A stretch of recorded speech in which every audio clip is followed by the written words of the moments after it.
If your spirit is heavy, please come in.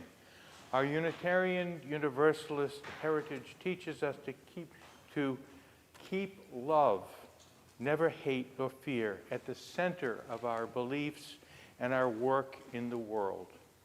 As a welcoming congregation, we affirm the full inclusion of people of all sexual orientations and gender identities.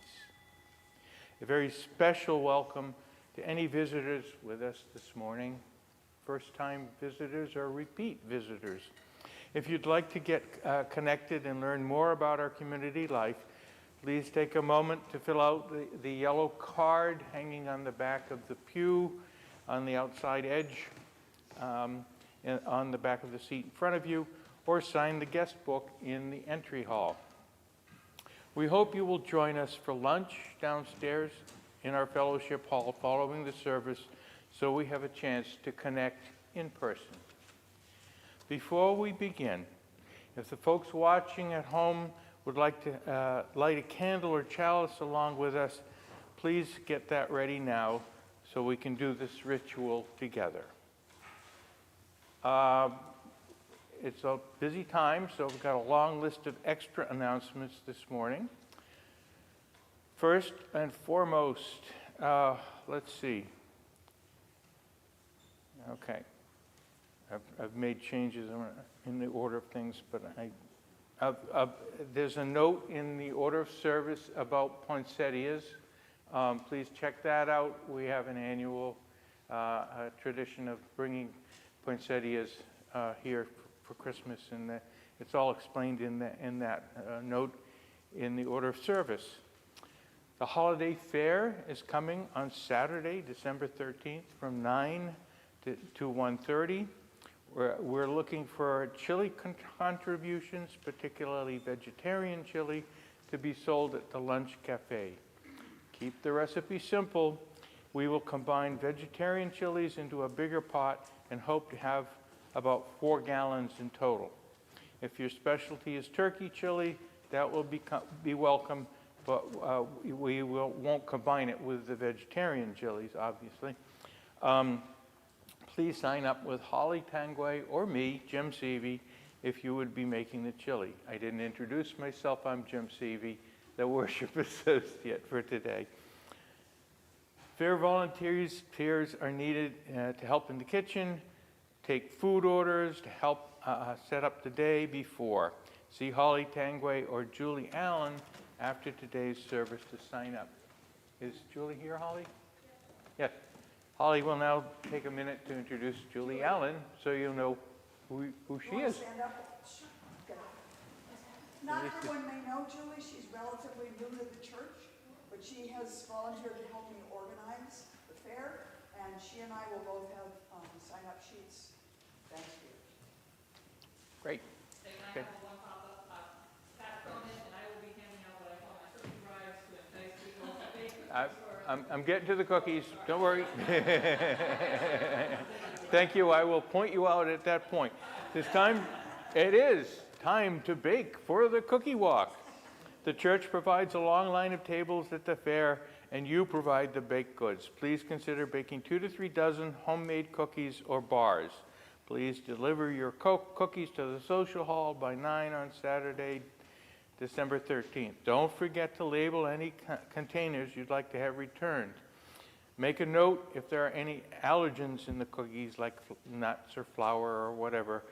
100% of the cookie sales go to the church. If you have any questions, please contact Pat Cronin, who will be handing out these delightful little cookie reminders. Thanks, Pat.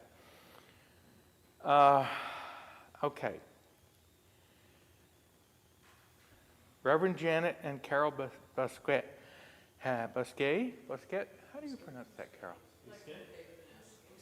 Busquet. There we go. I recorded the 3rd episode of our church podcast, Siding with Love. The theme of this episode is titled Nurturing Gratitude. A link will be in next week's Friday email. The Gloucester Meeting House Foundation is pleased to be present the Dashing Rock Trio in a Celtic Christmas concert with timeless melodies reimagined on Saturday, December 6th at 7:30 p.m. Gloucester UU Christmas cards created by church member Donna Dunn are available. To order, please contact Donna Dunn. 25% of the card sales will go to the church. Donna, would you like to stand up? There we are. There's Donna. I have some with me today. Great. Okay. Each year, we come together to decorate the sanctuary for Christmas and for the Middle Street Walk. Please join Reverend Janet at 10 a.m. on Thursday, December 11th. Bring greens and shears, and we'll make our home festive. The next GUU book discussion will take place January 13th at 2 p.m. The book to be discussed is The Director by Daniel Kellman. Our scheduled musician for today, Andrew Glennon, unfortunately had to cancel due to a death in his family. We are very pleased that Nomi Hamada could step in. Okay, that was a long list. Okay. I think that's it. Thank you. And now let us deepen our hearts and our spirits for worship. Actually, there's one more announcement. As Reverend Janet enjoys a brief respite before the busy Christmas season, our service will be a bit different. This is the 5th Sunday in November and the first Sunday of the 4 Sundays in Advent. Today, 4 members of the music and liturgy team. It takes 4 of us to equal 1 Janet. I was going to do that after the I'm sorry. prelude, which is now. Oh, I'm sorry. It's okay. Okay. We're a little mixed up. Yeah. We keep track of each other. Prelude.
As Holly was noting, Janet has stepped back for a few days to gather her forces to get through the Christmas season. This is the 5th Sunday in November and the first Sunday of the 4 Sundays of Advent. Today, 4 members of the music and liturgy team, it takes 4 of us to equal Janet, will be offering reflections on the 4 themes of the Advent season: hope, peace, joy, and love. And now, let us deepen our hearts and our spirits for worship. Our call to worship is by Gretchen Haley. For this one moment, know only that you are loved, that you are safe and whole and loved. Know that you belong here, here among us, here upon this earth, in your body.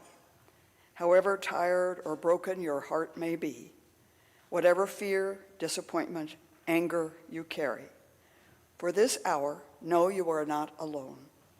Feel the presence of others surrounding you, breathing beside you and with you, discovering together the way our voices rise and fall together in harmony, in hope.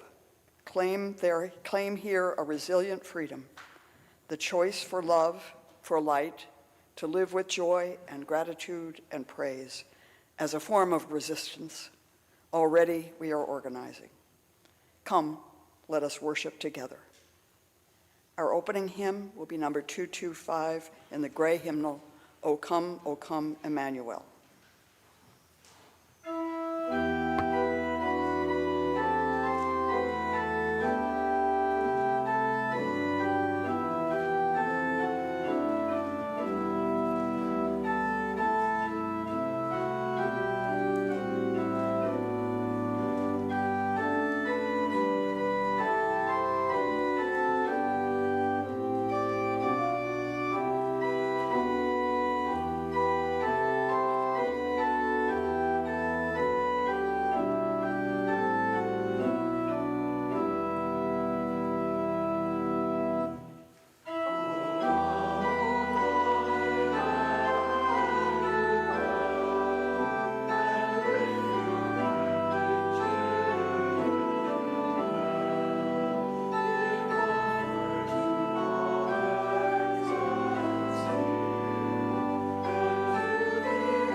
In the Unitarian Universalist faith tradition, we enter into worship by the simple ritual of kindling our chalice.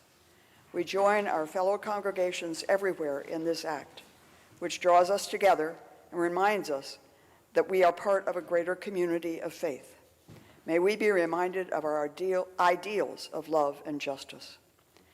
As Jim lights our chalice, if you have a candle or a chalice prepared at home, please light it with us now. We take a moment now to affirm the covenant that we share with one another. Newcomers and guests, the words of our affirmation are printed in the order of service if you'd like to read along with us. In the light of truth and the warmth of love, we gather to seek, to sustain, and to share. Life is a gift for which we are grateful. We gather in community to celebrate the glories and the mysteries of this great gift. We light a candle for peace each week to join our hopes for peace with all the others around the world in this moment. This morning, we light our peace candle and watch with great concern the news of conflict in Ukraine, in the Middle East, and in Africa. Please be seated.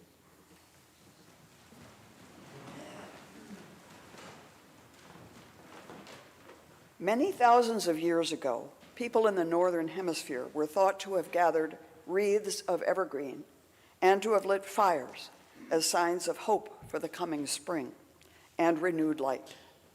The custom was kept alive by Christians, and by the 16th century, the Advent wreath had gradually spread across many parts of the world. Today, Advent is the period of 4 Sundays leading up to Christmas.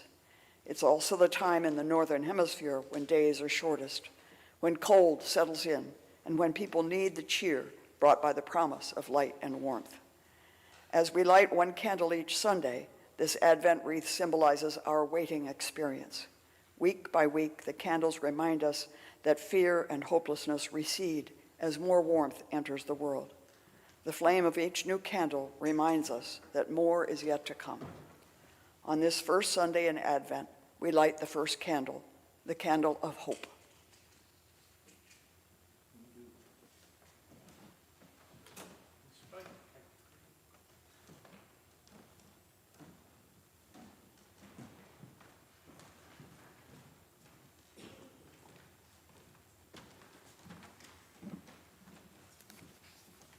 Good morning, everyone. Before I start, I just want to say a special word of thanks to my FISC colleague, Nami Hamada, for playing for us this morning. As many of you know, yes? The beautiful prelude that she played by Johann Sebastian Bach is traditional for this first Sunday in Advent, and it roughly translates into "Come, Savior of the People." And it's very moving for many of us. It's been played here, I think, traditionally for decades. Thank you, Nami, for that gift. With the lighting of the first Advent candle, we are called to recognize the power and the mystery that one flame can provide in a time of increasing darkness.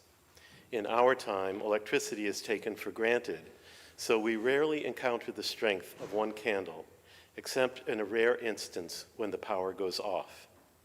Or perhaps when we are left in an emotional darkness by a personal tragedy, the end cycle of life and death, or some other confrontation with despair. It is then that we might light a single candle, as so many worshipers do in traditional religions around the world, in an act of hope.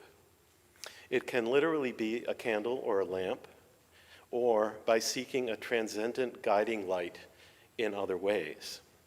This symbolizes the enduring capacity of the universal human spirit to cultivate hope, even in the direst of circumstances. The news we absorb every day bombards us with horrific stories of destruction, suffering, and loss, often making us numb to the fate of our fellow human beings, the natural world, and the earth itself.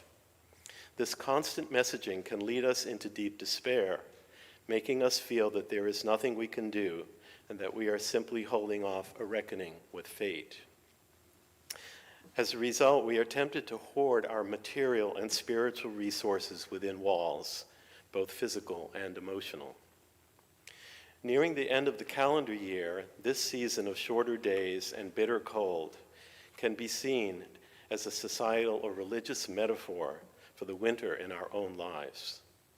In the Christian experience, however, it is with relief, wonder, gladness, and amazement that we encounter hope in a newborn child in the birth of Jesus of Nazareth. We are often surprised and amazed to discover, perfect timing, right on, Melvin, to discover that even the most hardened and taciturn skeptics among us, who may have left religious belief behind like so much extra baggage in a desert of hurt, have become enchanted with the season of light and enjoy the warmth and conviviality of the time with childlike joy. Hope is never really dead. Despite the hard ground of sadness and despair, the seeds and bulbs beneath are waiting for the return of warmth that can overcome our coldest days. Perhaps we cannot fully appreciate the spring, the summer, and autumn of our lives without experiencing winter. In recognizing the many cycles of darkness and light, our lives can be informed and enriched with a deeper level of appreciation as the years go by. If successful, when we finally come to the end of our days, there is hope that it will not be with bitterness, but with gratitude for the love that surrounded and guided us. From the time when we ourselves lay helpless, but magical in the gaze of our parents and family. And we, in turn, give of ourselves to nurture and cultivate new life, whether in a garden or in a child, finding hope and strength in the process. Still, it is hard to remain hopeful when confronted by a tragic loss. I am thinking this week of Representative Anne Margaret Ferrante, who strove to do so much good in this community. Her recent death in her 50s from pancreatic cancer seems so unfair. Yet one could observe in her actions and statements during her struggle a remarkable strength and determination, always projecting a positive message of hope for bettering the lives of all Cape Ann citizens. The single flame represented by her life was a beacon to the people she served, and in providing that light, perhaps she found inner strength, despite knowing the odds were against her. Hope, when channeled effectively, can thus be a powerful motivator for acts of resistance and positive steps for change on the personal or societal level. When faced with a dire medical diagnosis or tragic family circumstances, hope can be a powerful motivator to find new ways to heal. It can help us to overcome our old ways and to seek new paths for healing and living. And when confronted with tyrants, the human spirit never stops hoping and keeps working towards freedom from oppression. This does not mean that we will succeed. In truth, there is always failure and discouragement. But without hope, there is no chance to change our lives, our government, or our care for our mothership, the earth. In Christian belief, as in many beliefs, there is hope in the ongoing spirit of life that endures after death, in everlasting life. In fact, this grand building stands as a testament to that hope, reflecting the positive message that Reverend John Murray's followers embraced about trusting in a loving God and in universal salvation.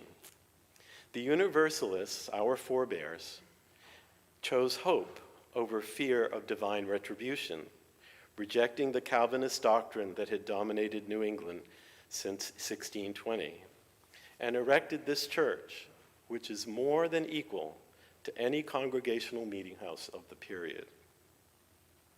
It was this hope that came to humanity not as a king, but as a baby, born in a manger among the farm animals because there was no room in the inn.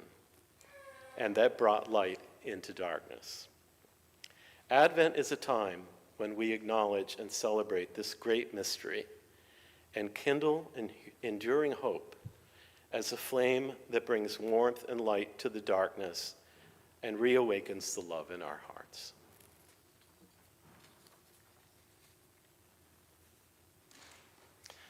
I invite us now into a time of prayer to be followed by silent meditation. Before we begin, please open your gray hymnals to number 55 and hold them in readiness. We will go directly from silence into song, and we will remain seated. Nami will play the hymn through once quietly, and then we will follow and sing. Spirit of life, source of all, we come together in this time of prayer, sensing all the complexities in our human lives, the balance of light and darkness, the need for silence or raising our voices, the need for connection and for rest and solitude. Help us to remember that in this season we celebrate our humanity. This is the time when we share the mystery and the joy of the ancient story of God becoming incarnate among us, sharing in our human lives. We celebrate the miracle of being human. We balance this miracle with our knowledge of our own imperfect lives, our mistakes, our fears.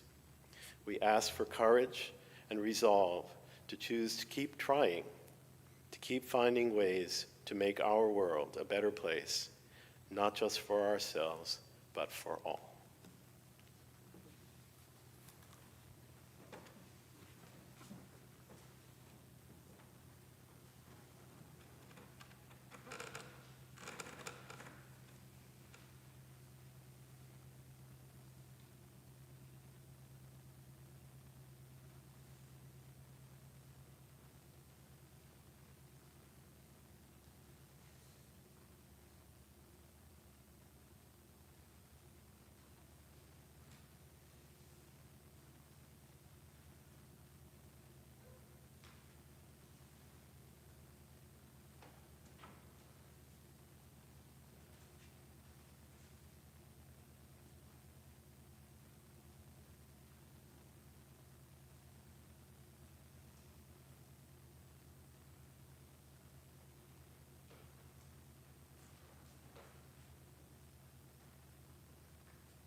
When the music and liturgy team met to plan this service, the 4 members present decided to each take up one of the 4 themes of Advent: hope, peace, joy, and love.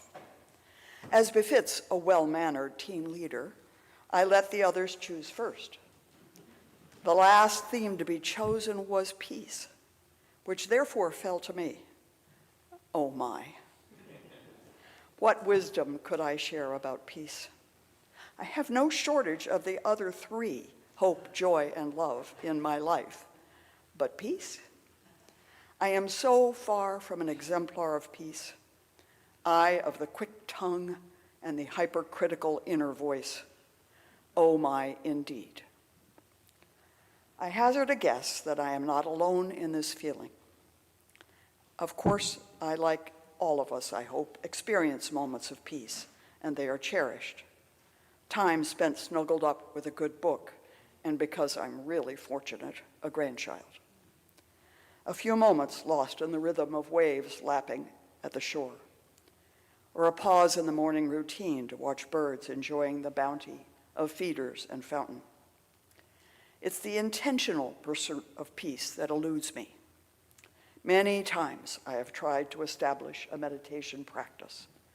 Each time I start with high hopes, and each time I find myself avoiding the cushion or chair and evading the structure of a regular practice. I expect some of those of you who have a regular meditation practice will try to coach me on how to overcome that resistance. Be warned, I will resist your efforts as well. The closest I come are my daily walks. Oh, you think walking meditation? Only if you count a brisk pace accompanied by listening to podcasts as meditation. Really, those walks are more exercise than meditation. Sunday mornings in this sanctuary are a regular source of peace. It's a large part of what keeps me here. Advent is known as a time of waiting, and Advent services remind us to slow down and savor the waiting. UU minister Linda Hart wrote of the need to find peace and rest. It's titled A Moment of Rest from Our Journeys. The travelers had come a long way and had a long way to go.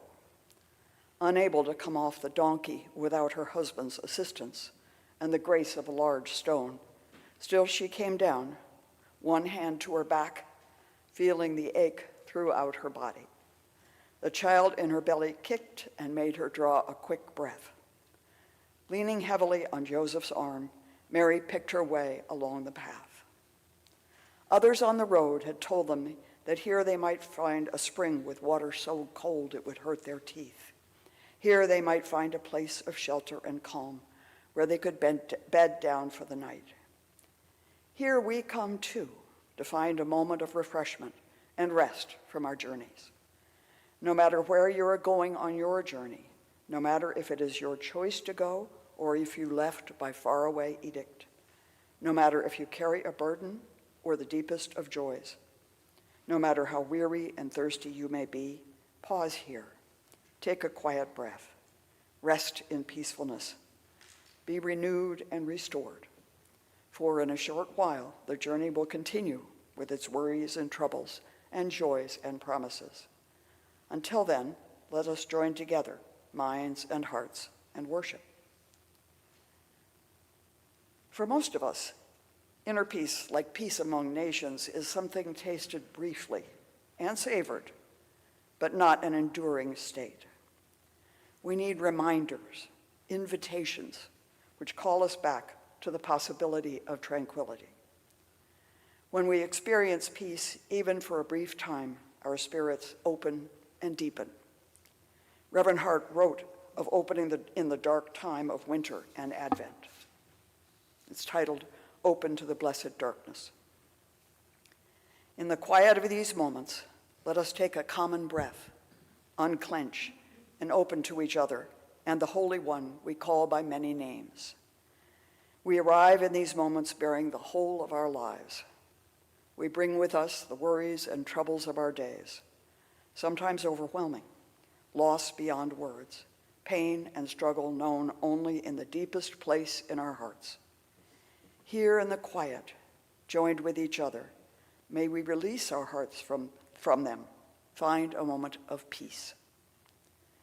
We come to these moments with the freshness of love, the grace of small treasures, with hope and faith, knowing well the promise of the dawning day, even in the longest of nights. Here in the quiet, may we lift our hearts in gratitude for the gifts of our lives, pausing in thanksgiving. It is written that to everything there is a season, and in our hearts we know that is true. As the earth spirals toward the solstice, let us open to the blessed darkness, praising renewal that comes as the light slowly returns.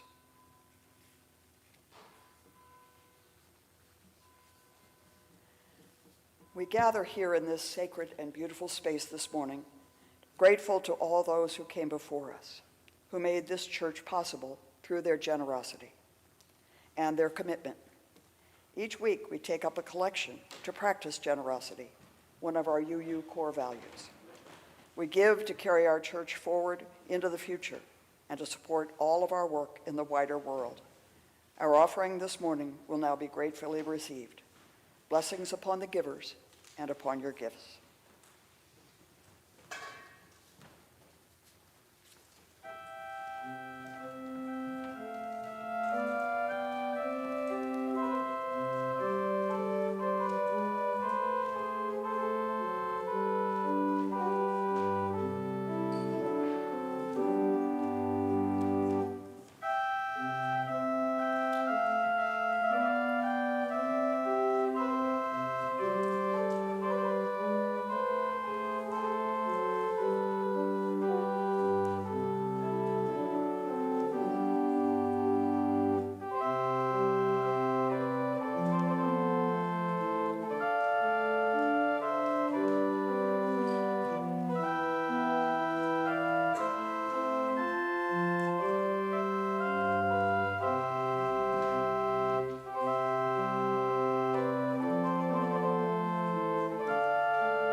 Good morning. My name is Carol Bousquet. My pronouns are she, her, hers.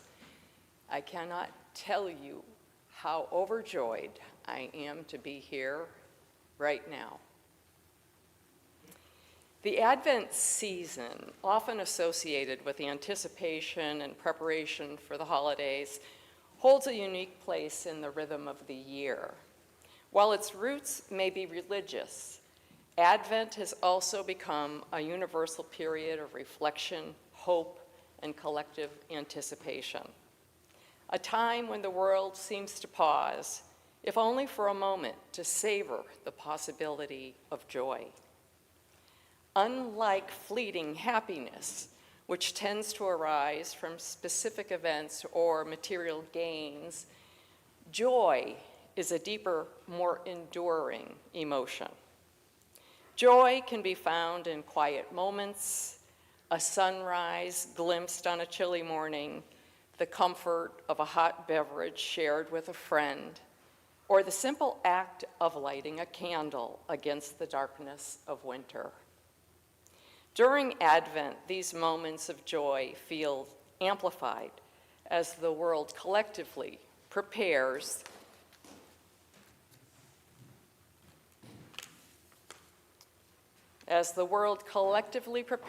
to celebrate the close of one year and the beginning of another. Advent is, at its heart, a season of anticipation. The anticipation is not always about gifts or festivities.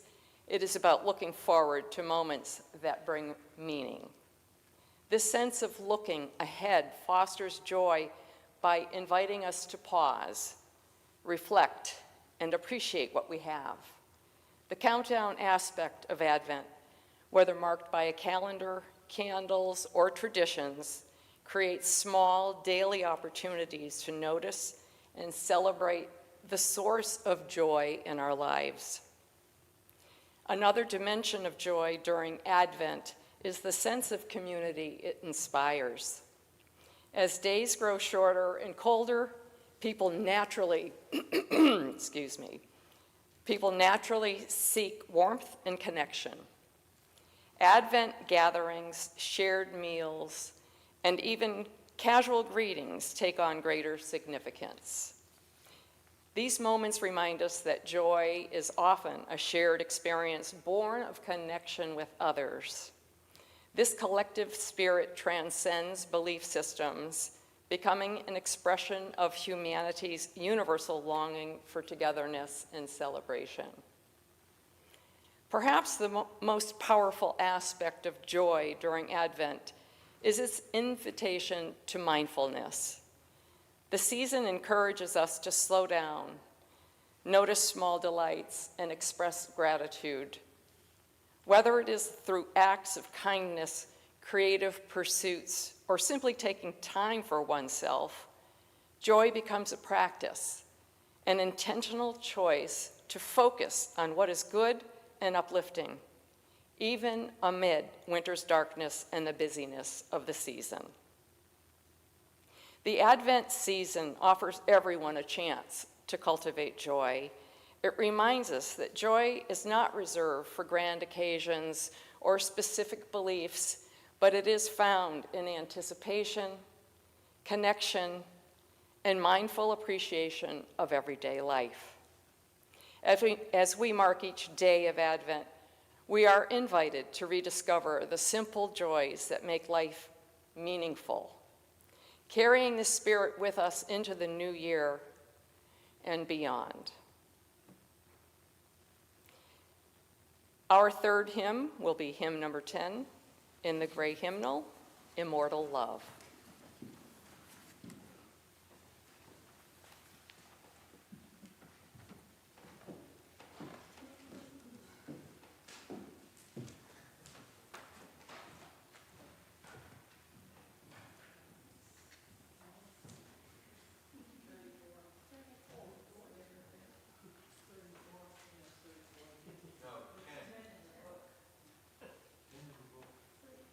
We're doing number 10.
Please be seated.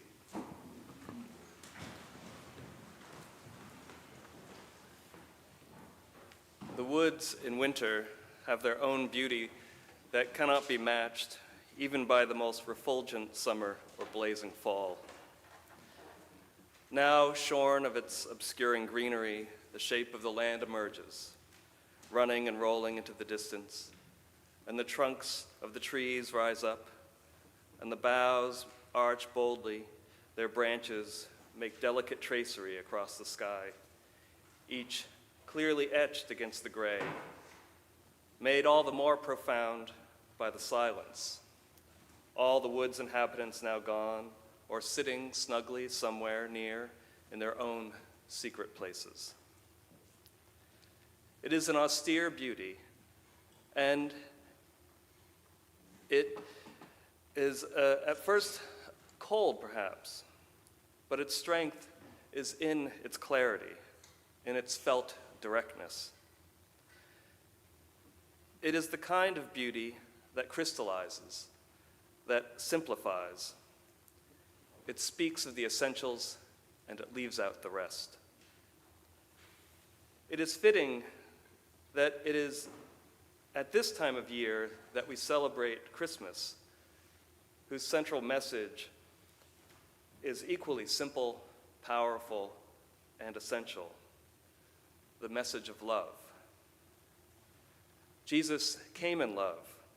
We are told that he was sent because God so loved the world. And the familiar image of his birth, of his family nestled together in a stable among the earthy warmth of animals, evokes the comforting, nurturing love of family and of human affection and care. And Jesus, of course, embodied this love in his life, saying that the heart of his teaching was love, to love God and to love others. That was the totality and the essence of it. And this is what this time of year invites us to ponder. Maybe to recall, if we, in the rush and noise of our days, have forgotten it, or perhaps to open our hearts to it for the first time, letting love root into us and into our lives, emerging in the many branches of actions that compose our living. Love is not something that needs a lot of explanation or elaboration. It is essential, it is simple, and it is clear. It is something we understand innately. It is a part of who we are. And it stands with the strength and clarity of the trees in the winter wood.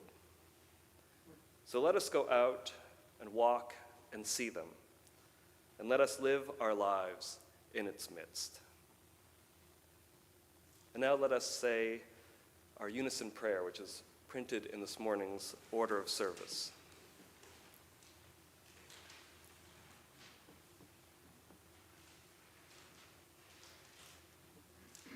Spirit of life, turn our faces to the east to look for your presence. Turn our faces in any and every direction from which you draw near to us. Teach us to look for you in places we would not expect to find you. Teach us to find you in places so well known to us that we now fail to see you there. Help us to see you in every guest we entertain. Let the beauty of a rose, of any bloom, reveal your presence to us. Let every bird who wings across the sky above remind us of the freedom that is ours. Let every star in the heavens be a light in the darkness of our lonely nights.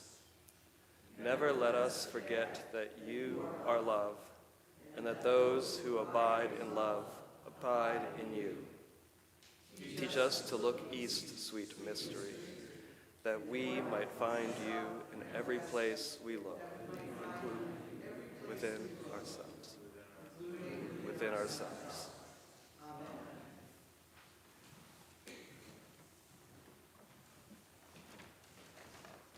May the peace of this season be ever in you and bring you comfort and hope. May the joy that you find be shared with others.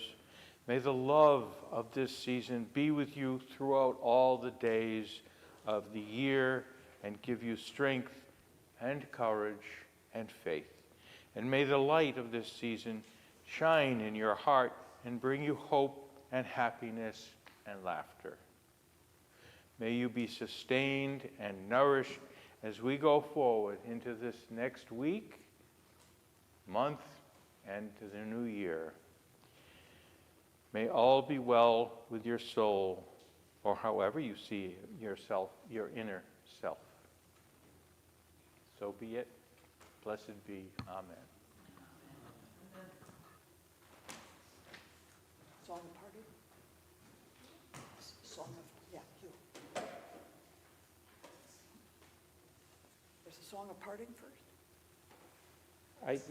Were we going to skip that, or? Oh, we extinguish the flame first? Before the song of parting? We were going to skip the song of parting, I thought. Oh, Yeah. okay. See what a committee creates? Okay. All right, we're going to extinguish the flame. And now I invite those of you at home to hold up your candle, and together we will blow them out as we say the words to extinguish our chalice. We extinguish this flame, but not the light of truth, the warmth of community, or the fire of commitment. These we carry in our hearts until we are together again.